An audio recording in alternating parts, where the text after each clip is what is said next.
तो सपा सांसद जियाउर रहमान बर्क की मुश्किलें बढ़ती हुई नजर आएगी, क्योंकि बिजली चोरी के मामले में उनको जो मियाद दी गई थी वो मियाद आज खत्म हो रही है और जो एफआईआर दर्ज की गई है उनको इस एफआईआर का अब जवाब देना ही होगा। रिपोर्ट आप देखिए।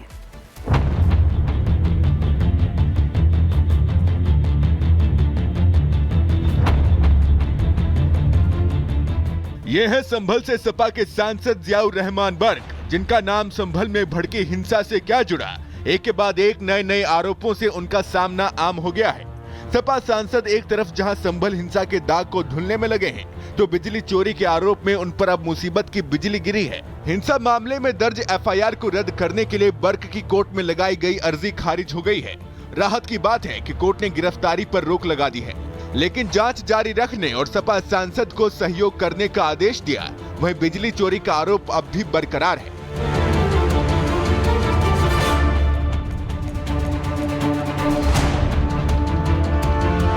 बर्क साहब ने कभी सोचा भी नहीं होगा कि संभल में हिंसा भड़कना और बिजली चोरी का आरोप लगना उनको इतना महंगा पड़ेगा। संभल हिंसा के बाद जियाउर रहमान बर्क पर कटिया मारकर बिजली चोरी का आरोप लगा। विभाग ने जांच की तो आरोप सही पाया, मीटर उतारा, बिजली काटी और लगा दिया जुर्माना। विद्युत विभाग ने बिजली चोरी के मामले में जो नोटिस दिया था, अब वो मूल्यांकन प्रक्रिया पर जा पहुंची है और विभाग कभी भी बर्क के खिलाफ वसूली प्रक्रिया कर सकता है। बिजली चोरी के आरोप में जियाउर रहमान पर पहले एफआईआर दर्ज की गई, फिर उन पर 1,91,00,000 रुपए का जुर्माना लगा। अब बिजली विभाग आरसी भेजकर वसूली प्रक्रिया को अपना सकता है, लेकिन उससे पहले सपा सांसद को 4 जनवरी तक अपना पक्ष रखने का समय दिया गया है। सपा सांसद के लिए बिजली चोरी मुसीबत कैसे बनी, वो जानिए। बर्क पर बिजली चोरी का आरोप लगा तो बिजली विभाग ने घर पर छापेमारी की। विभाग ने 2 नए स्मार्ट मीटर लगाए, पुराना मीटर जांच के लिए भेजा गया। पुलिस के साथ विभाग ने रेड मारी, घर पर बिजली खपत की जांच की, बिजली चोरी के आरोप में केस दर्ज किया और 1,91,00,000 का जुर्माना लगाया। दोनों जब्त मीटर की जांच हुई तो बर्क का प्रतिनिधि मौजूद रहा और अब उन्हें बिजली चोरी के आरोप पर जवाब देना है। सिर्फ बिजली चोरी का मामला ही सांसद बर्क के लिए मुसीबत नहीं बना है। बर्क पर 24 नवंबर की हिंसा में शामिल होने का आरोप है और इस मामले में भी एफआईआर दर्ज की गई है। अब ऐसे में अगर वो दोनों ही केस में दोषी पाए जाते हैं तो उनको कठोर सजा हो सकती है। Bureau report, Republic Bharat.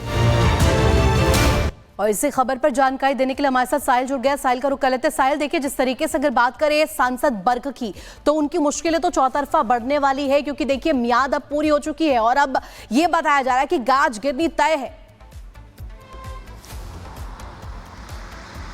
हाँ जी बिल्कुल, स्थानीय सांसद जो है जियाउर रहमान बर्क की मुश्किलें अब कहीं ना कहीं और ज़्यादा अब बढ़ती जा रही, क्योंकि इनकी जो डेट की अवधि थी जवाब देने की वो समाप्त हो चुकी है और सूत्रों के मुताबिक ऐसा माना जा रहा है कि इनकी जवाब देने की अवधि को बढ़ाया जा चुका है। यानी कि अब इनको तीसरा नोटिस जारी किया गया, जिसमें ये पूरा जो है जानकारी अपनी देंगे, बिजली से संबंधित हो चाहे वो घर के निर्माण कार्य से संबंधित हो, क्योंकि इससे आज 4 जनवरी है, नोटिस का आखिरी दिन था। लेकिन इससे पहले ही प्रशासन यानी कि स्थानीय डीएम के निर्देश अनुसार जो है तीसरा नोटिस जारी किया जाता है और तीसरा नोटिस में यानी कि 15 दिन की जो अवधि है वो बढ़ाई गई है। यानी कि 16 जनवरी को जो है अभी अपना जो जवाब है वो देना होगा, क्योंकि ये प्रशासन की तरफ से तीसरा और आखिरी नोटिस है। इस तीसरे नोटिस में प्रशासन को जवाब नहीं मिलता है तो कहीं ना कहीं प्रशासन इस पूरे मामले में आगे की कार्रवाई कर सकता है, क्योंकि संभल के दीपसराय इलाके में स्थानीय सांसद का घर बना हुआ है। अवैध निर्माण से जुड़ा हुआ ये पूरा मामला है और प्रशासन ने भी यही कहा था कि तमाम जो दस्तावेज है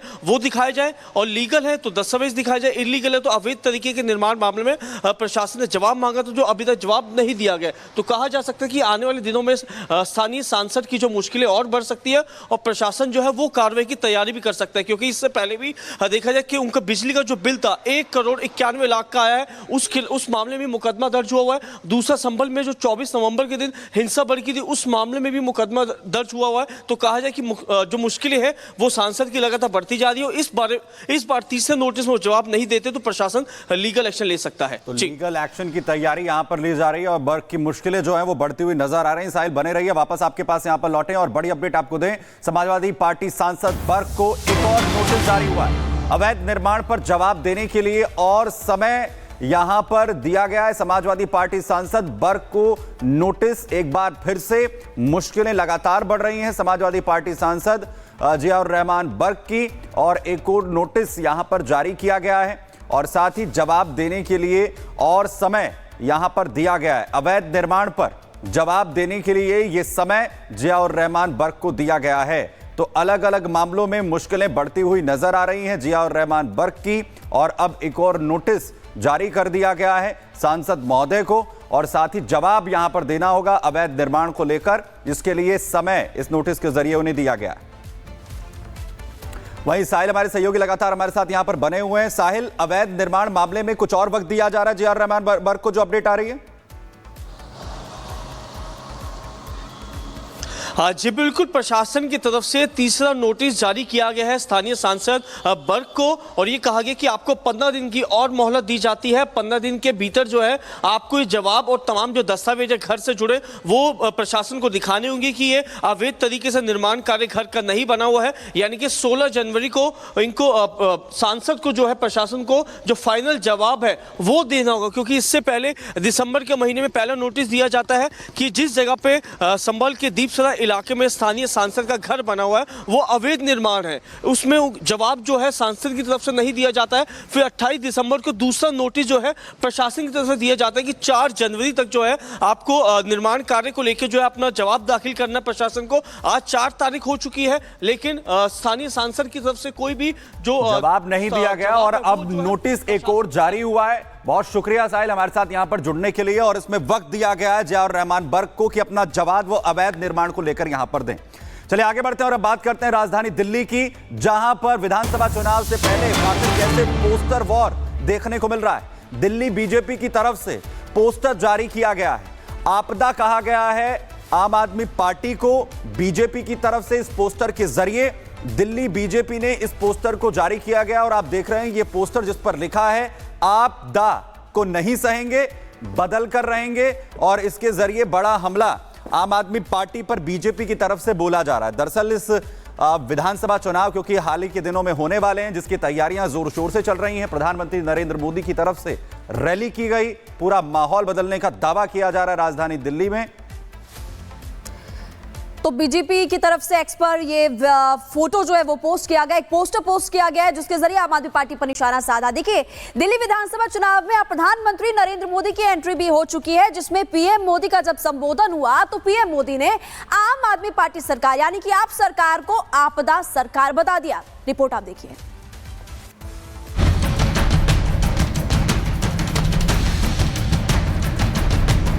दिल्ली एक बड़ी आपदा से घिरी है।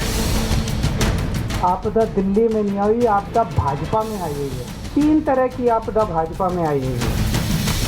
हरियाणा महाराष्ट्र फतह करने के बाद अब दिल्ली का किला फतह करने पर बीजेपी की निगाहें। प्रधानमंत्री नरेंद्र मोदी ने दिल्ली चुनाव का बिगुल फूंक दिया है। चुनावी रण में खुद पीएम मोदी उतरे और दिल्ली का एजेंडा सेट कर दिया है। पीएम ने 4500 करोड़ रुपए की परियोजनाओं का उद्घाटन किया। 1675 फ्लैट्स की चाबी लाभार्थियों को सौंपी। नौरोजी नगर में वर्ल्ड ट्रेड सेंटर का उद्घाटन किया। सरोजनी नगर में 1738 क्वार्टर का उद्घाटन किया। रोशनपुरा में वीर सावरकर कॉलेज की आधारशिला रखी। तो साथ ही बिना नाम लिए आम आदमी पार्टी पर प्रधानमंत्री ने जमकर हमला बोला।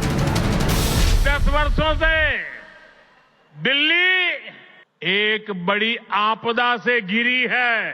अन्ना हजारे जी को सामने करके कुछ कट्टर बेईमान लोगों ने दिल्ली को आपदा में धकेल दिया। ये लोग दिल्ली के विकास की बात करते थे, लेकिन ये लोग आपदा बनकर दिल्ली पर टूट पड़ी है। मोदी ने कभी अपने लिए घर नहीं बनाया, लेकिन बीते 10 वर्षों में 4 करोड़ से अधिक गरीबों के घर उनका सपना पूरा किया। मैं भी कोई शीश महल बना सकता था, लेकिन मेरे लिए तो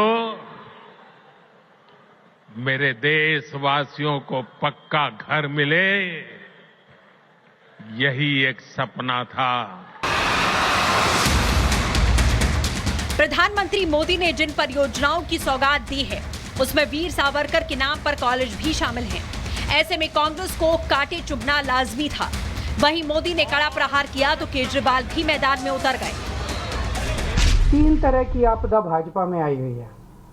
पहली आपदा, भाजपा के पास सीएम चेहरा नहीं है। दूसरी आपदा, भाजपा के पास नैरेटिव नहीं है, उन्हें पता ही नहीं चुनाव किस मुद्दे पे लड़ना है।